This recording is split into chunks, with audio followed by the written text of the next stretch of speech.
Okay. Good morning, everyone. Welcome to the Saturday morning mastermind. I'm playing host this week. Samantha's not feeling great. So last week I wasn't doing good. So this week she's not doing good. So we're jumping back and forth here. We're still in the book, The Big Leap by Gay Hendricks. And we will be starting chapter 4 today, called Building a New Home in Your Zone of Genius. Subtitle, How to Make Every Moment an Expression of Your Genius. So with that, I'm going to hand it over to Catherine, if she would kindly please start reading for us. But before that, I'll let everybody jump out and introduce themselves. And once again, Dan Sislick in Las Vegas, Nevada. And Jason Roberts here in Tampa, Florida. And I'm so looking forward to this next chapter. Glad to be here. Good morning, it's Catherine Clement, and we're going to be starting on page 113 in the hardcover, or it's a paperback, but you know what I mean. So in this chapter, you'll discover the answers to two main questions. What is my genius? And how can I bring forth my genius in ways that serve others and myself at the same time? Those are great questions. Those who have the courage to discover and bring forth their genius break through to unparalleled heights of productivity and life satisfaction. Discovering your zone of genius is your life's big leap. Everything up until now has been about hops, not leaps. Hopping, though it seems safe, is actually hazardous to your health. If you confine yourself to hops, you run the risk of rusting from the inside out. I know, I caught myself halfway through my life in the very act of rusting. There I was, hopping along in my zone of excellence, when suddenly I became aware of a dull and sluggish feeling deep within me. I couldn't figure out what it was at first. As I tuned into it, I realized it had been there for months, maybe years. I had gotten to a place in my life where I could almost sleepwalk through doing all the things that kept me successful. Writing books, giving speeches, coaching executives, teaching seminars. I did them and did them and did them, and the money kept pouring in. Soon there were employees, a big building, 3 houses, and an army of support personnel that needed to be fed. I remember well the day it all imploded on me. I got off the plane, exhausted from a grueling trip during which I'd given many talks and seminars, 19 cities in 21 days. I stopped by the office on the way home, and there I encountered glum looks on the faces of my accountant and administrative director.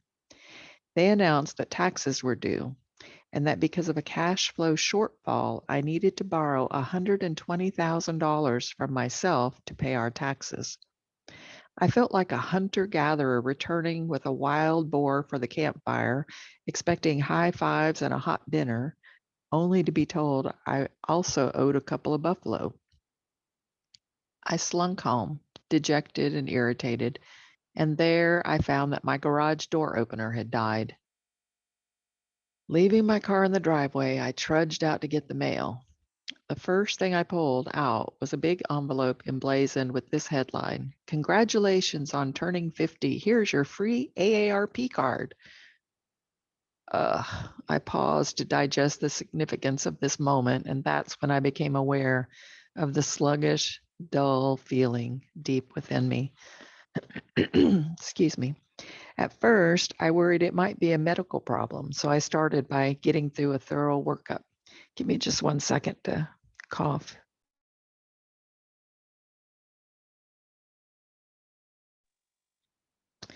Okay, at first I worried that it was a medical problem, so I started by getting a thorough workup. I discovered that I was in the best of health, except for 20 extra pounds of prosperity-induced padding, the effects of too many well-paid after-dinner speeches. Finding I was in good health meant I had to take a deeper look. When I did, I found the source of my rust, and that discovery changed my life. The source was hidden in plain sight. It was the upper limit problem I knew so well.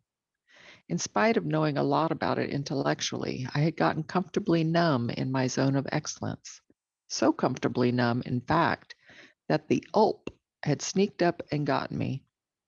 Without really realizing it, I'd worn such a comfortable rut in my zone of excellence that I had overlooked the beckoning calls of my zone of genius. Fortunately, I got the message in time, and I want to make sure you do too. We all need to be on the lookout for signs of our upper limit problem every day of our lives. It's a constant quest because we're always raising the bar on ourselves. The better we get, the better we want to be. Part of us wants very much to live in our zone of genius, yet at the same time, we're tied down by forces around us. The people around us want us to stay in our zone of excellence. We're a lot more reliable there. I just returned from a meeting that included a man and a woman who were both Harvard MBAs. Getting an MBA is a great achievement. It takes dedication, brilliance, and hard work. However, it's a hop, not a leap. You and I probably know plenty of brilliant, dedicated, hardworking people who hopped through difficult hoops just as getting a Harvard MBA. You and I also know that most of them never made the big leap into their zone of genius. If you want to take a close look at this phenomenon, all you need to do is attend a class reunion. Not long ago, I gathered with a number of people who got their PhDs at Stanford while I was there doing the same in the 1970s. The counseling psychology program was designed to train leaders in the field, so most of us took up careers as university professors or private practice psychologists. We were gathered to celebrate one of our professors, now retiring after a long and fruitful career. It was a festive occasion, fueled by goodwill, fond memories, and a free-flowing bar. After a few glasses of cheer, though, deeper feelings came pouring forth. The evening soured temporarily into a complaint fest. Out of a room of 50 or so people, only half a dozen of us seemed to be genuinely happy with the way our lives were going. The professors in the group complained of sluggish bureaucracies and administrations that didn't support their research. They complained of pitiful salaries and the dire shortage of faculty parking spaces. The theme was, if it weren't for fill in the blank, I could be doing what I really want to do. The private practice therapists had their own set of complaints, slow payments by insurance companies, and the ever-expanding quagmire of paperwork. The therapists made a lot more money than the professors, so the therapist complaints were flavored more by financial woes. They spoke bitterly of greedy ex-spouses, high alimony payments, long hours, ungrateful clients, exhaustion, and burnout. The theme was, if it weren't for fill in the blank, I could be doing what I really want to do. What was especially striking to me was that the professors envied the private practice people, who in turn were envious of the professors. From the professor's viewpoint, the private practice people had it made, with their big salaries, plush offices, and absence of faculty meetings. To the private practice crowd, though, the professors were the ones with the cushy jobs. They got a steady paycheck, free office space, short hours, and plenty of time to write. As the evening wore on, I listened to one tale of thwarted hopes after another. Finally, I was jolted by an insight. None of these complaints were actually caused by pig-headed bureaucracies, lack of parking spaces, ungrateful clients, or anything of that sort. In other words, none of these brilliant, well-meaning people were upset for the reasons they thought they were. Their complaints were all symptoms of not taking the big leap. From this perspective, every story took on a different meaning, and I began asking a different question in response to each person's story. After listening to a complaint, I would ask, if outside influences like money or insurance companies or bureaucrats were not a problem, what would you really love to be doing? I learned a lot from what each person told me. First, almost everyone could tell me clearly what they'd love to be doing. Their answers included things like, I'd love to have time to write the book I've been wanting to write. I'd love to create videos so more people could get access to the techniques I use. I'd love to have more of an impact in the world. What caught my attention, though, was the emotional tone behind those statements. Every time the person's face took on an expression of longing, tinged with hope, or burdened by despair. Longing is a persistent, lingering feeling of wanting something you can't quite get or something you've judged unattainable. If you think there's still a possibility of attaining it, your longing is flavored by hope.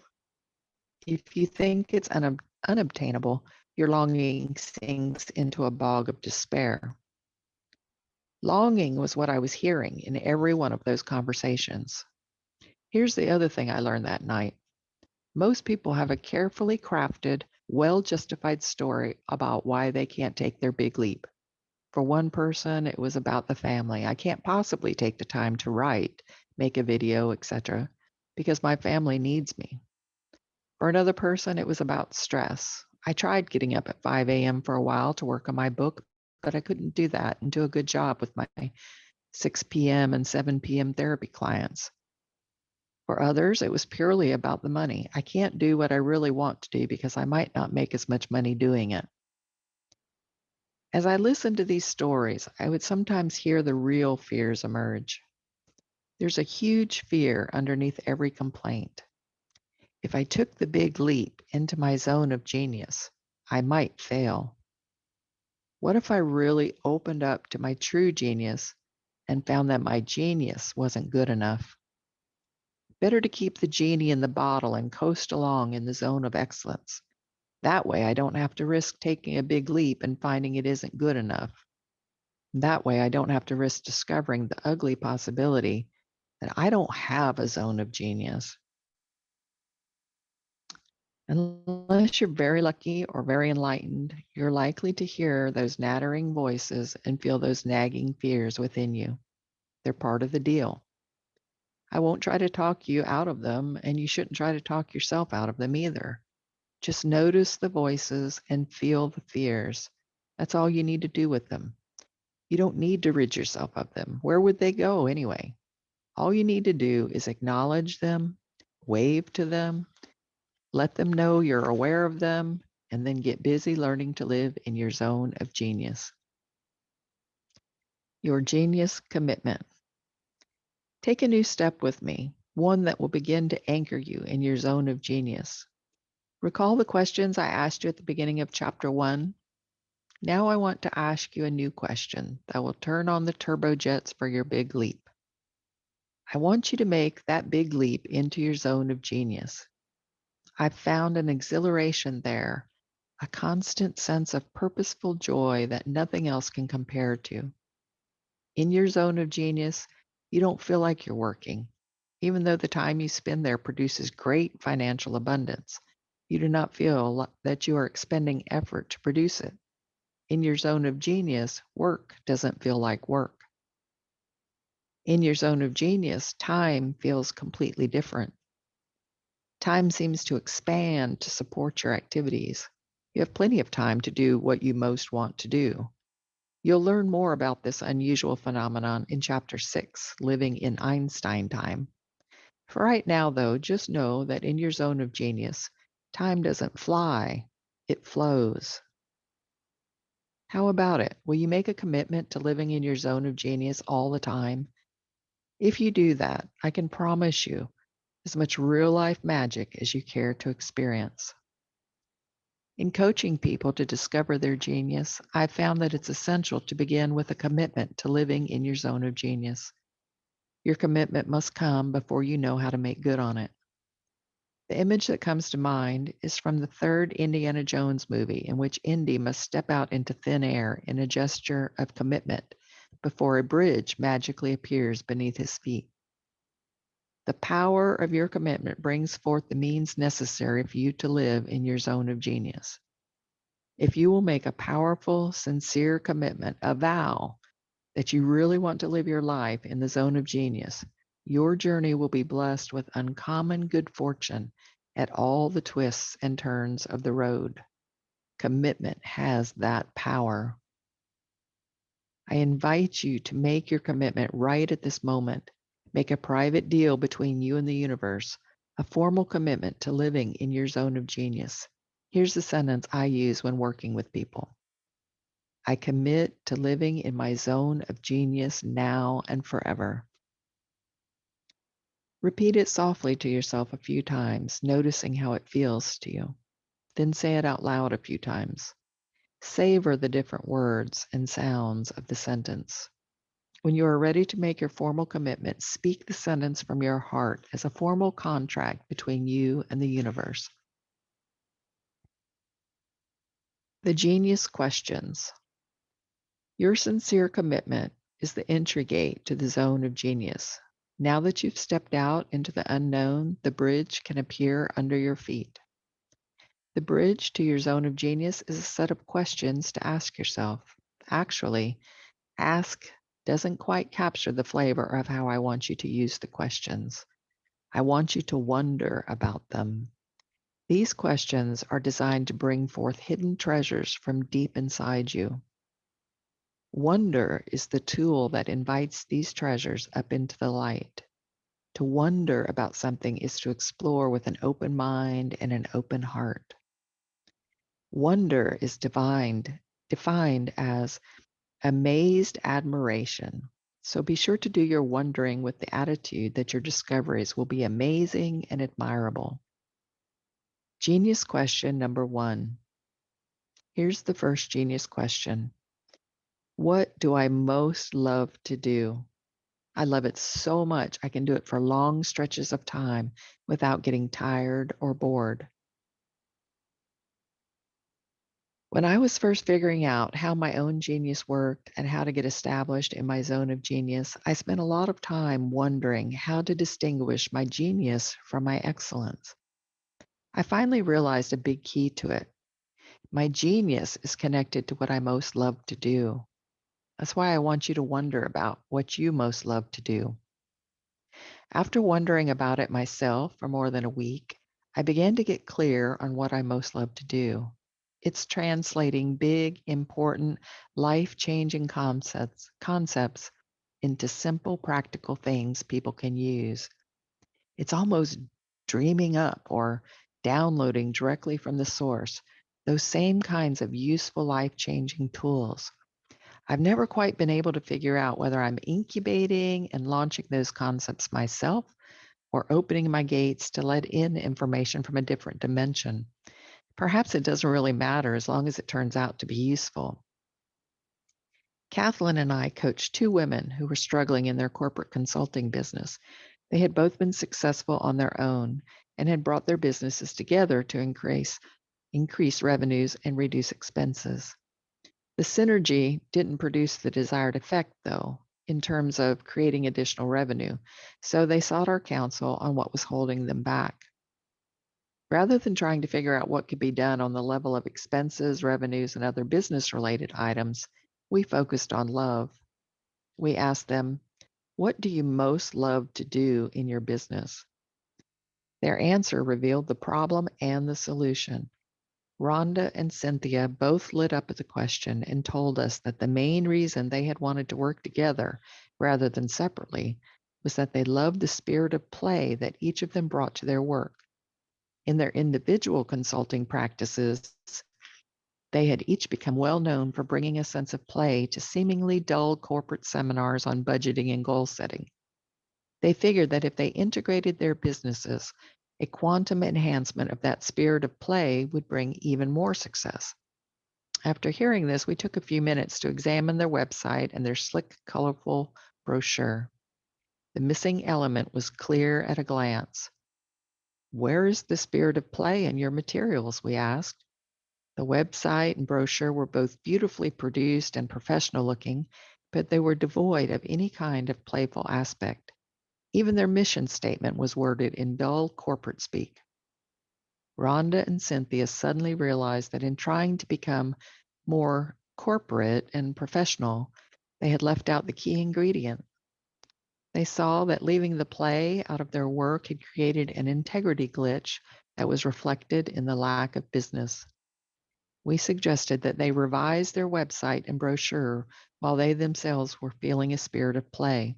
If they stopped feeling that spirit, we counseled they should stop and come back to it later when they were feeling playful again. We heard later that their business had taken a healthy upturn after they put the play back where it belongs in their world. So enter the outskirts of your zone of genius by asking yourself what you most love to do. Wonder about this until you have a clearly forming sense of it in your body. You don't have to know it clearly or specifically yet. You just need to feel the glimmer of it in your inner world. And I'll stop for there because I don't want to give us another question, but that gives us plenty to talk about. Yeah, sure does. Wow, great. Another great reading. Really appreciate that. Guys, I was struggling a little bit to to differentiate between the zone of excellence and the zone of genius, but this sort of helps a little bit.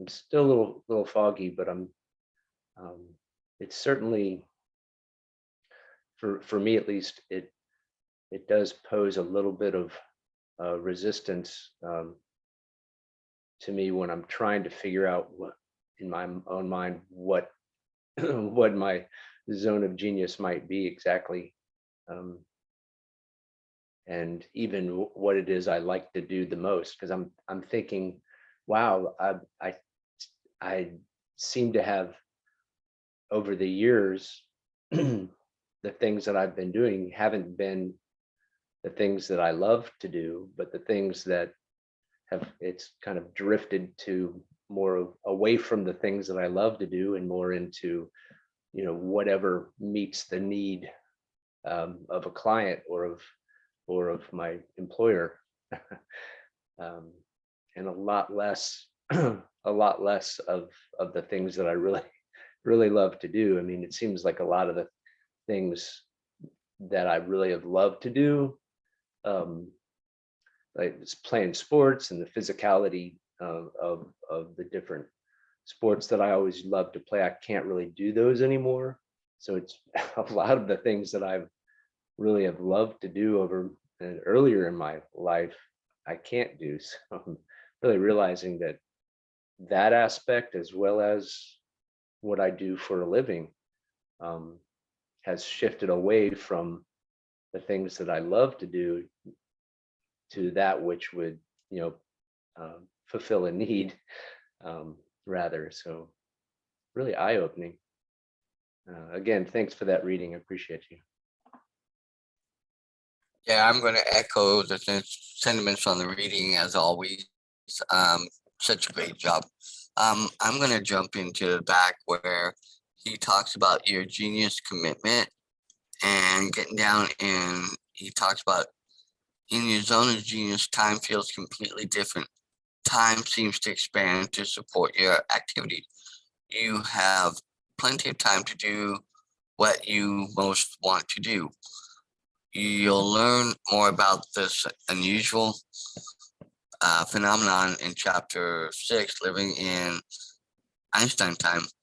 But what came out of that for me, and when he talks about, you know,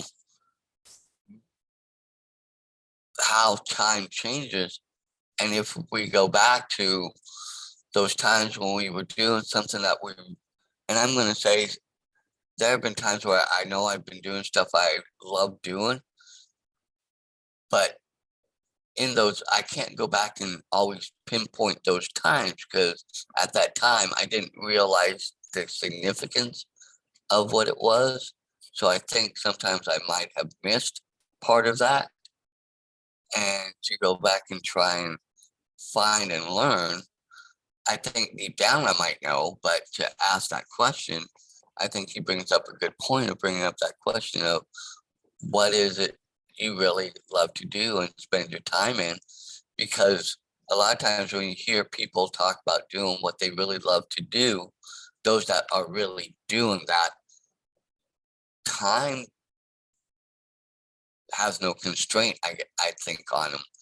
They're so into the zone that you see them like artists, like when they're in the zone of creating a creation that's their masterpiece, are so in that zone that they don't realize that they probably have been working on it the last couple days without eating or drinking, or minimum, maybe going to the bathroom and getting a drink of water but coming right back. So they're staying in that. It's so different, and your connectivity in all that alters, I'm going to say alters reality in a sense, even though reality hasn't changed per se, but for you it has. And I think that's something that we all forget about, or like kids, when you look at kids, or we go back to when kids, the hours I spent playing, it seemed like time went on forever. So in that sense, it makes sense to go back and relook at that, and try to find that thing that does it for you. And that's probably a good basic starting point, but sometimes you don't know where to start either.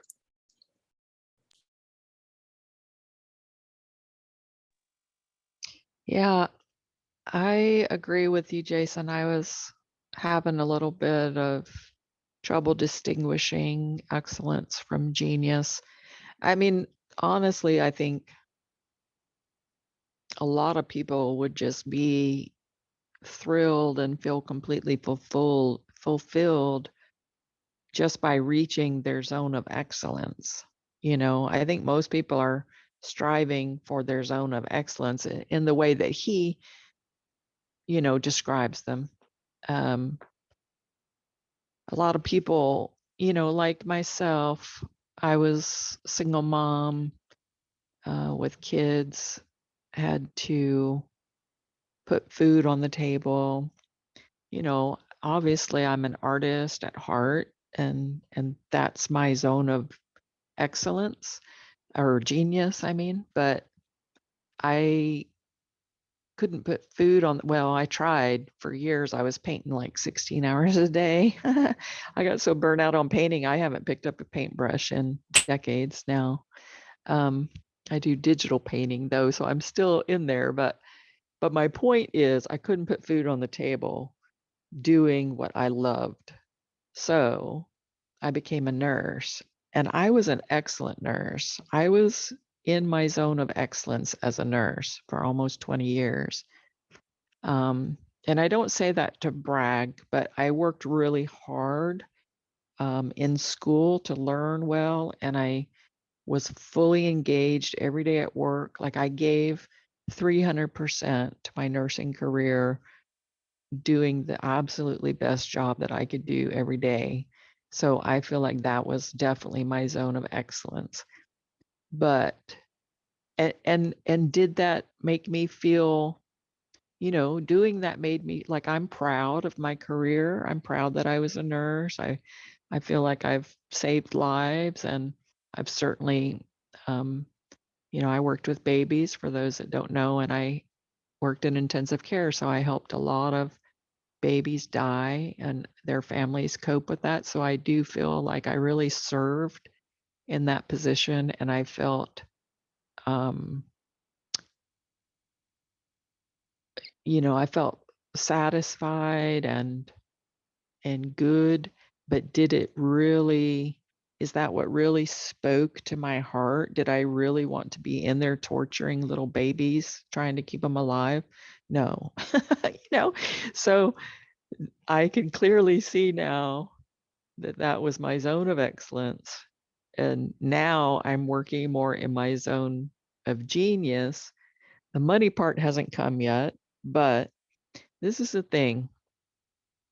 I so agree with, like, I'm glad I read that last part. I started not to read it, but I'm glad I did, because when he talks about their spirit of play, and that's why they were so popular with their clients or whatever. And then when they got together, they went corporate and kind of ruined it.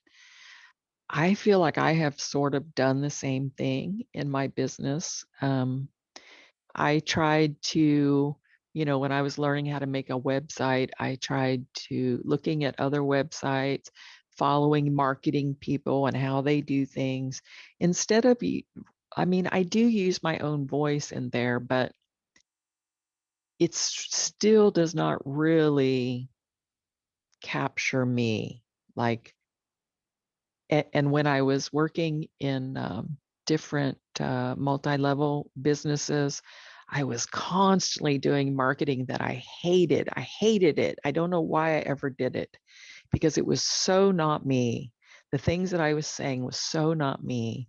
And I know why I was not uh, successful at that, because I didn't feel good about what I was doing. I didn't feel good about the way I was doing it. And of course, I would not be successful. So, and I don't say that to as a blanket statement that nobody should do that. I'm just saying for me, that's not the right business model or the right way to market and things. And so I really had to, take a step back, just like he told them, take a step back and look at what you're doing. Is it in integrity? I think that's a huge word. Is it in integrity with you and your heart and your morals? And I think that once we fall into that integrity with our being, and that's our soul being, um, then I think things do start to flow, and things are flowing in my life constantly. It may not be exactly the way that I want or expect, but things magically appear. So I feel like I'm on the right path. I feel like I'm in that flow of excellence, even though I haven't, solidified the generational wealth that I would like to produce. But I still think it's possible as long as I stay in the flow. I think you've made some good points there, and I'm going to throw out a question that kind of popped into my head as you were reading all this, and I don't know why it popped into my head, but it kind of makes sense to me. And I think people kind of get confused, so to speak, that this book helped me understand this difference, that when they're in their zone of excellence, I think a lot of them think they are operating in their zone of genius when in actuality they're not. And I think they don't understand that, and they don't realize that because we haven't read a book like this where it kind of helps us see that. And I think, for me, that was a little bit of an eye opener. It's like, because I feel I have my areas where I am operating in my zone of excellence, but I don't want to say I know, but now I know that I'm not operating in my zone of genius. But going through this, it's helping me ask those questions to even start making myself think of what is that I truly love and truly get joy and something I'm learning more and more is I love doing stuff like this. I love doing this and asking questions that come into my mind that I think going through things like this that people don't think about asking to help them see, is there something more? And I believe that we all want that something more. So I don't know. Do you guys agree or disagree with that idea that everybody kind of thinks they're, even though they're operating in their zone of excellence, but they think they're operating in their zone of genius?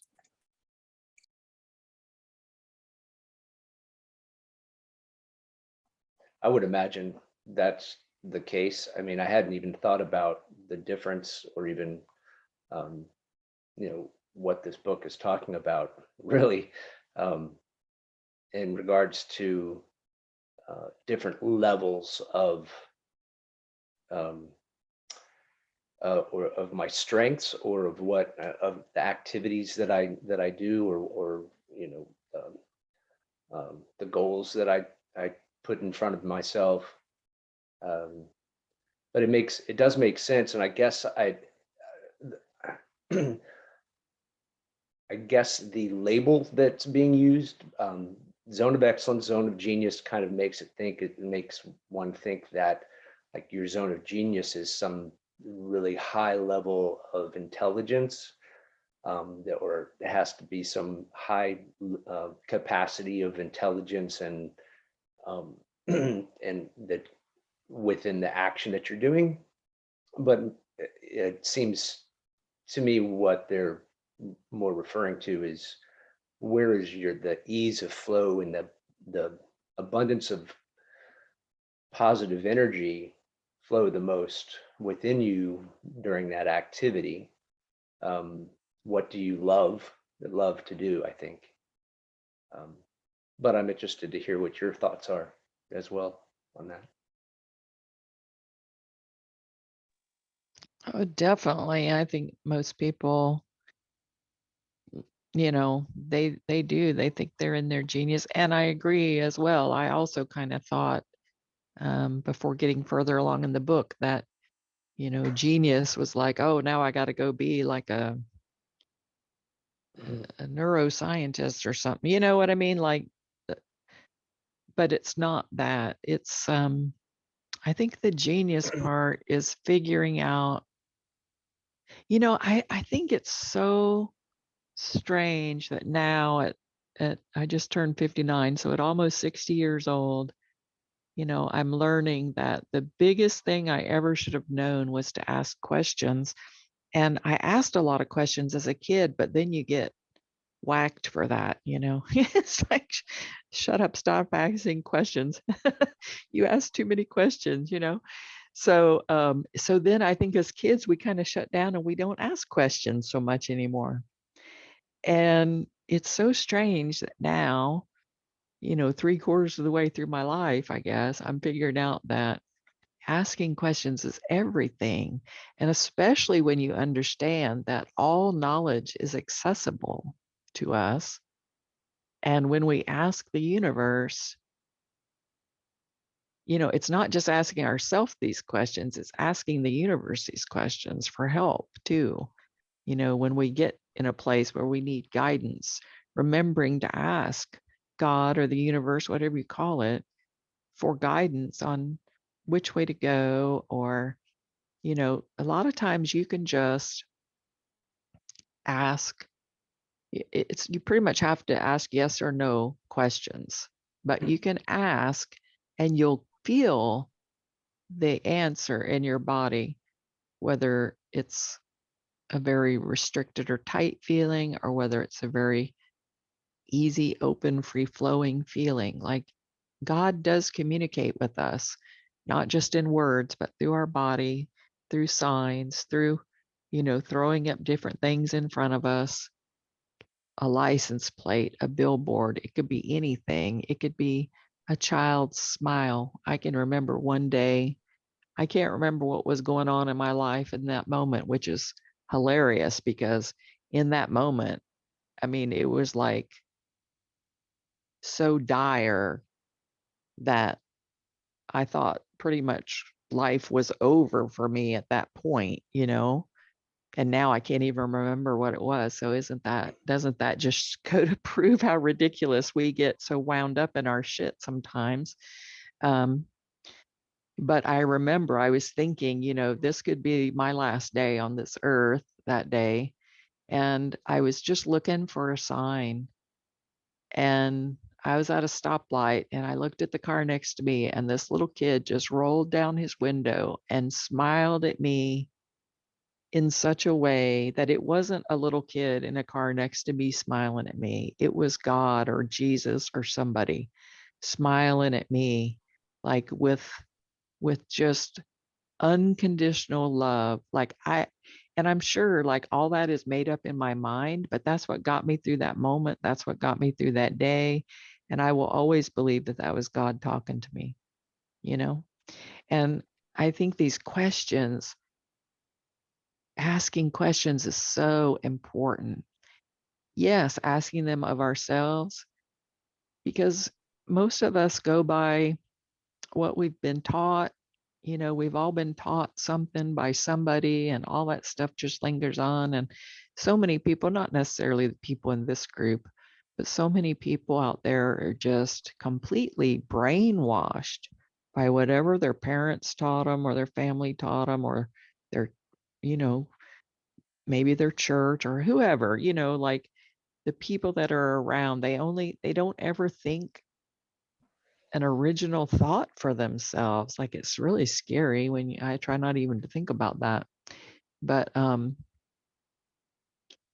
think making a commitment is huge, because the universe is working with us, but we got to kind of give it direction too on where we want to go. So I think making that commitment is huge.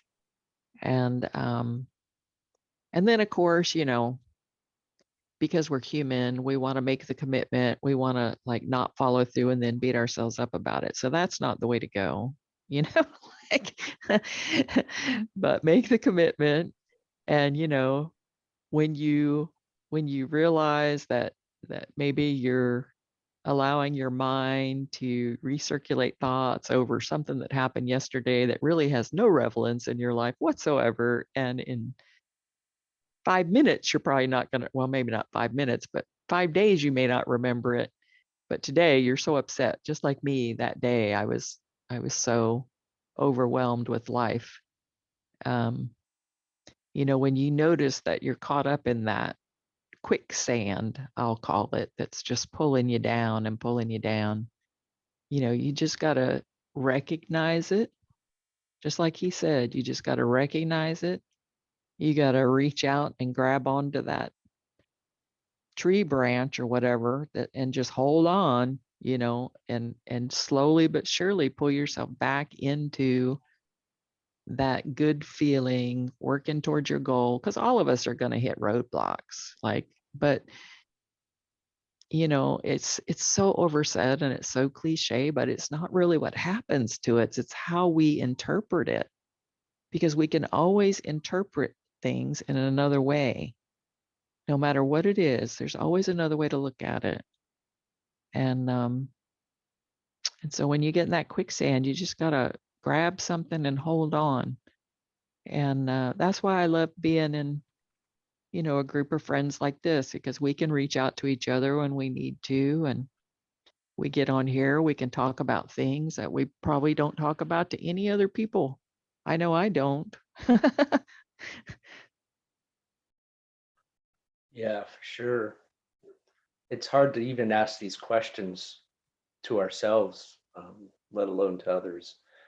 But I like how the author poses the question and gives us time to think about it, and says, the answer may not come for a week or so, but we can, ask ourselves what is that we love to do, and that I totally agree with what you all the great points that you just made. We can ask ourselves a yes or no question, and when we are try to get a yes or no question out of ourselves, and if you just listen to your own response, sometimes I think you'll note. For me, I can notice um, how reluctant I am to just give myself a yes or no. There's always different sorts of either justifications or um, uh, like uh, something I need a reason or some way for me to, I guess, preface the whole yes, the answer before I even give the answer. Um, I mean, it can be, it's a little bit of soul searching and self discovery to ask these questions of ourselves, but I think that's really where the work does the most good, is that we are that we are actually growing and discovering a little bit more about ourselves. Like the author is saying, that they were experiencing some sort of personal rust, as they called it, and that because they were hopping through life instead of making the big leap. And I can sort of see that, how I can hop from one task to the next in my zone of excellence and really do great work, and almost experience that flow of time where time doesn't necessarily slow down. Sometimes it seems like it flies even faster, but but I'm so focused, and I tend to think that I enjoy it because I'm in the I'm in the zone, and I'm focused, and I do great work.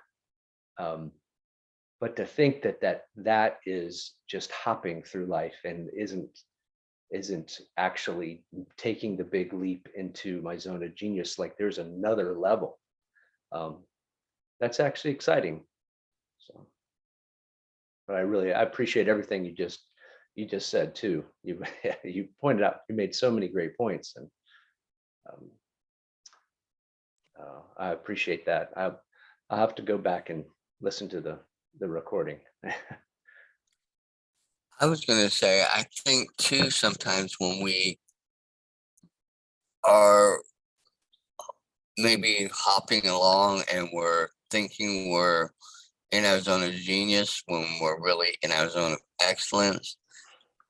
And we know, I think sometimes we know we need to ask questions, or we know when, like you said, he finally, realized that, he had that rust.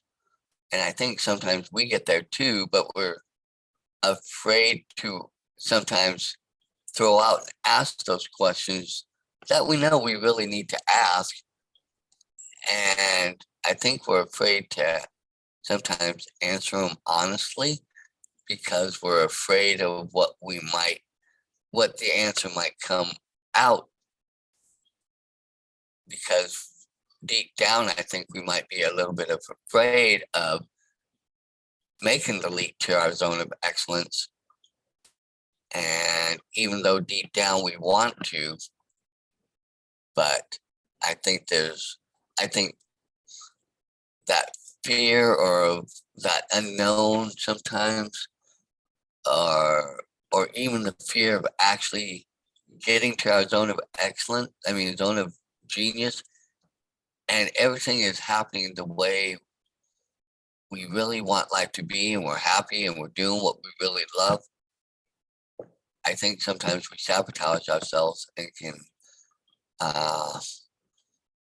not allow ourselves to go there because maybe of what we feel society tells us. Oh, well, you can't be that, or you can't do that, or you can't go there, or you can't, you don't have the abilities or the skills or this or that because of everything we've heard and taken in, that's being said in our ears, that we lose sight and staying connected, for me, with God, but for whoever, infinite intelligence, universe, however because I think that's where you'll get the true answers when you start being willing to ask the true questions you want to ask, such as what do I really love doing? Where do I find my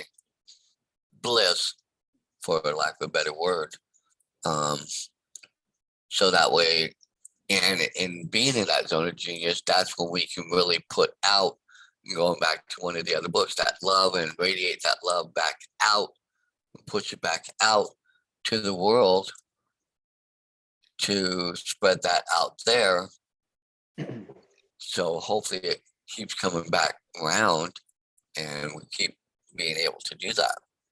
And I think, Catherine, like Jason said, you made some great points there on, some things of, how we look at things and deal with things. Yeah.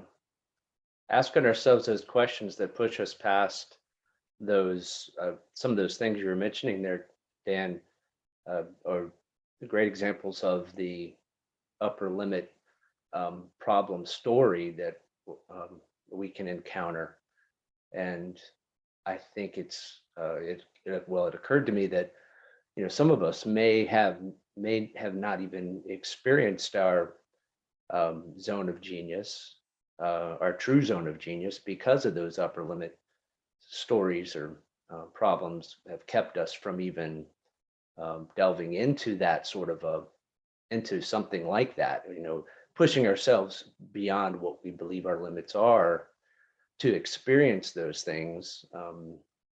For instance, something I've always struggled with um, in high school was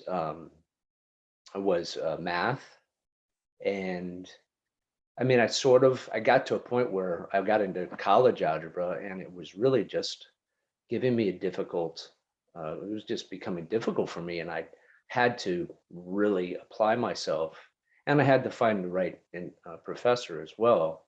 And when I got past it and I got into calculus, um, it just, everything, I guess, because of the effort I put into it, and the focus that I had to put into it, everything started to click and it started to actually be fun.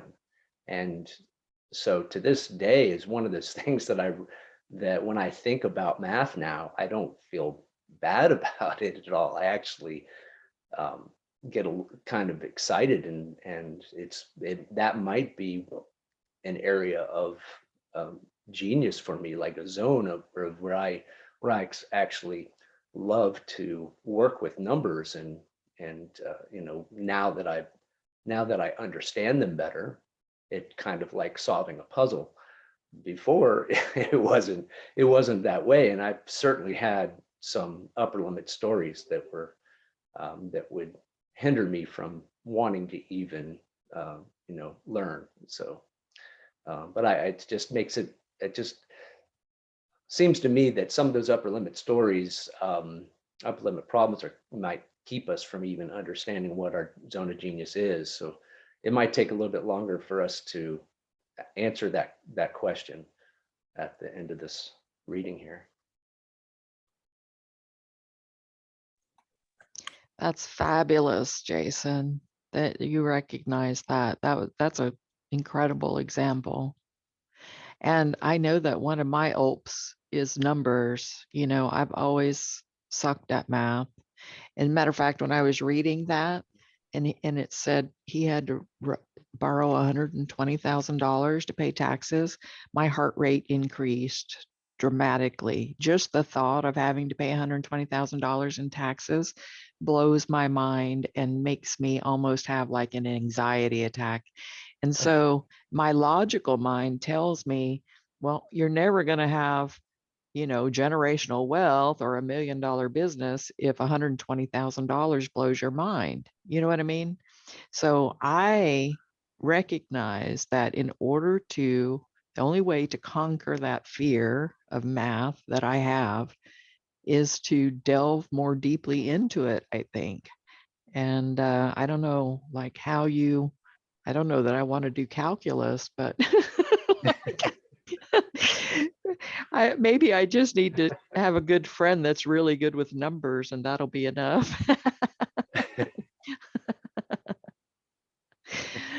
You do have a friend that's good with numbers, Jason.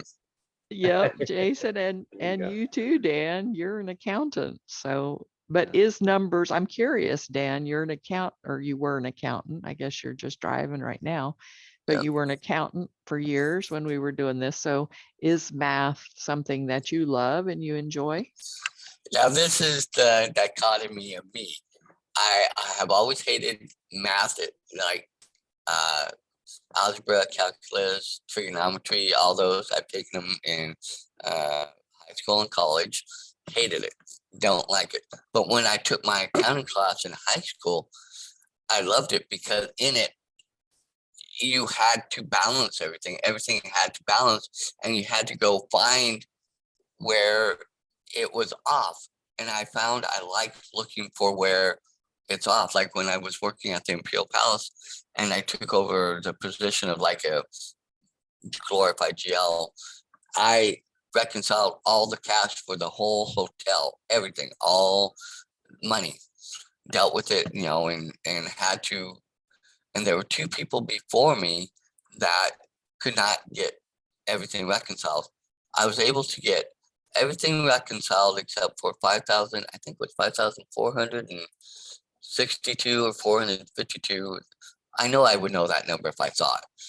I could not extrapolate out any one particular part of that $5,000 into something smaller to where then I could start breaking it out and saying, oh, okay, this went here, that, to where it got so convoluted, and I think it got so messed up with people before me that it was just, and I finally, after about 6 months playing with it, and the assistant controller coming to me and going, you've got everything else, are you going to be able to? And I finally had to go in and just tell them, look, I cannot figure out where this is broken out, or is it okay if I just write it off as a bad debt thing, And he finally did, but for a casino, $5,000 is nothing compared to millions of dollars, So I think he was finally waiting for me to come and say, so we could get it off the books. But once I did that, I was able to reconcile everything. But I enjoyed trying to figure that out. So I like the fact that it has to work out, and it's basic math. So for me, that but going back to what you talked about, I understand that if you have a successful business and stuff, you're going to have to pay taxes.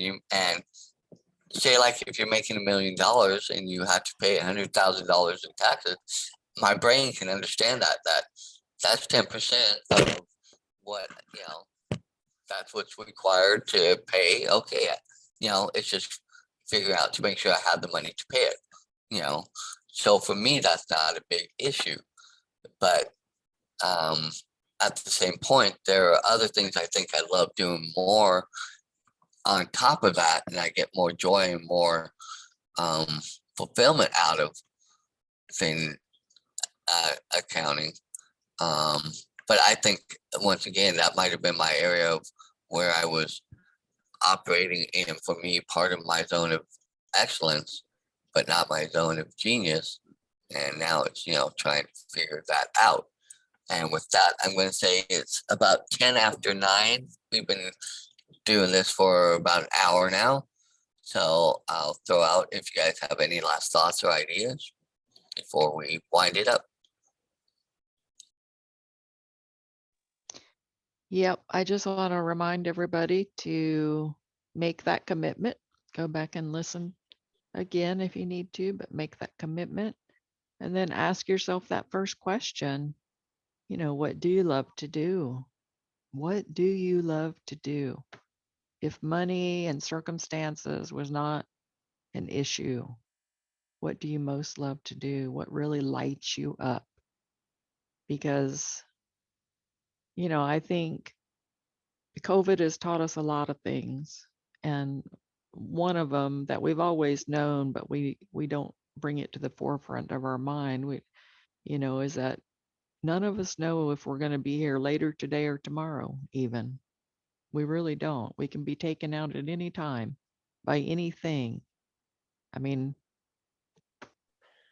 when God wants you, you go home. That's how it works. And we can spend our lives doing what other people have told us we need to do, doing what society has told us we need to do, doing what it takes to put food on the table. We can spend our life that way. But when we look back from the other side, none of that is going to matter. What's going to matter is, were we loving? How did we treat people? How did we help people? Did we do things that lit up our heart and lit up because when we light up, it lights up other people automatically.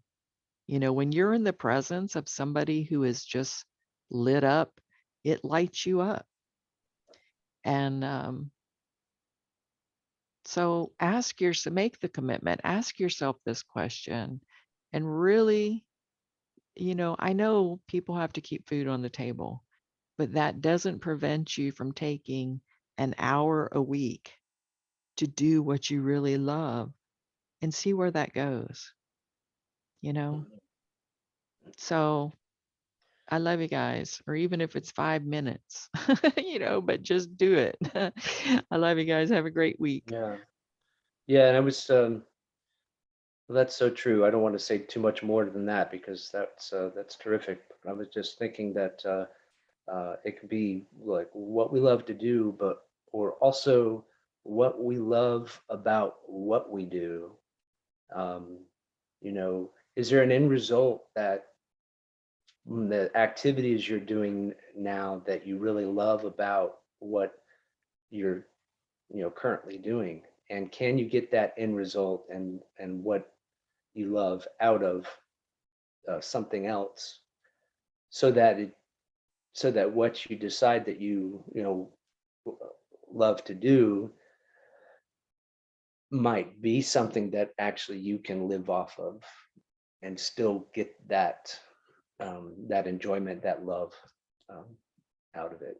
So just a thought, but yeah, thank you so much. This is terrific, and I'm gonna make that commitment. Go back and review this and really do a little bit more deeper self-discovery with this. So thanks a lot. Thanks for being here, and to everyone out there, you know, join us next week. We'll follow up and look forward to meeting any of these our new audience out there. So thank you so much for hosting, Dan. Thank you for reading, Catherine. I really appreciate it. Well, with that, for the Saturday morning mastermind, we are in the book The Big Leap by Gay Hendricks. It's a great read. We're just breaking in chapter 4, and I'm going to end, echo the sentiments that Jason and Catherine have said. Take that time to take that, take time and really take time. Don't make it a passing or fleeting thought of, oh, what do I love to do? Because sometimes we'll do that. Oh, what do I love to do? Kind of say, okay, ask the question, but then move on because we got pressing things. If you're going to ask that question, make that commitment, take that time to sit down, even if it's 5 minutes, like Catherine said. 5 minutes could maybe unlock a lot. So with that, we look forward to seeing you next time on the Saturday morning mastermind. Bye for now. Love you guys.